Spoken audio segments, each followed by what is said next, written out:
ভাইয়ারা যারা পেছনে আসেন, আমি আপনাদেরকে একটু রিকোয়েস্ট করবো, একটু কাছাকাছি চলে আসেন ইনশাআল্লাহ। আঙ্কেল চলে আসেন একটু কাছাকাছি।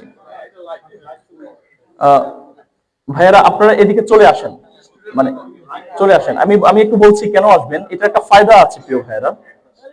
হ্যাঁ, হ্যাঁ, এটার বিশাল সওয়াব আছে, এবং আপনারা একটু জায়গা করে দেন। আল্লাহ তাআলা বলেন পবিত্র কালামুল্লাহ মাজিদে, আমরা একটু একটু আগিয়ে যাই, হ্যাঁ, একটু আগিয়ে চলে আসি ইনশাআল্লাহ।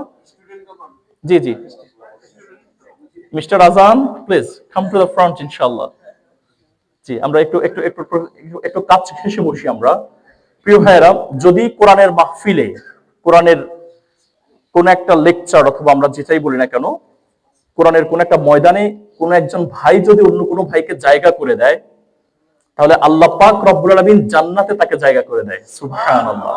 এটা কিন্তু কোরআনের আয়াত।